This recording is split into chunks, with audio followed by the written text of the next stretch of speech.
দেখো বন্ধুরা, আজকে আমি রান্না করব কাতলা মাছ। তার জন্য দিয়ে দেবো কড়াইতে তেল মাছগুলো ভাজার জন্য। মাছগুলোকে নুন হলুদ মাখিয়ে রেখেছিলাম, এবার তেলের মধ্যে দিয়ে দেবো।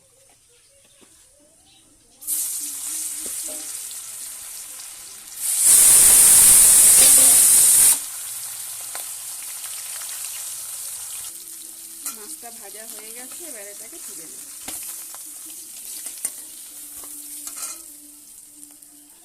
এবারে দিয়ে দেবো পেঁয়াজ, জিরে। পেঁয়াজ ভাজা হয়ে গেছে, দিয়ে দেবো রসুন বাটা।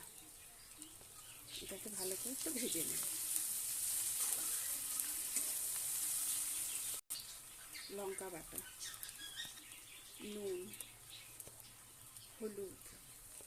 এবার এগুলোকে ভালো করে ভেজে নেব। দেবো কাঁচা টমেটো, পাকা টমেটো। আজকে আমি মাছটাকে এঁচোড়ার আলু দিয়ে বানাবো। দেখো, এঁচোড়ার আলু কেটে নিয়েছি। এটাকে প্রথমে কেটে আমি সিদ্ধ করে নিয়েছি। এবার এটাকে ভালো করে ভেজে নেব। এবারে দিয়ে দেবো জল।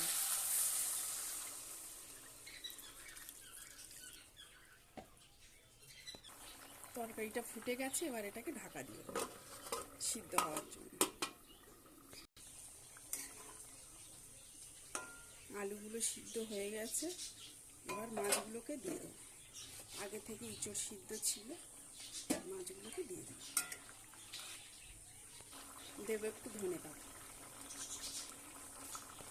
দেবো একটু গরম মশলা বাটা।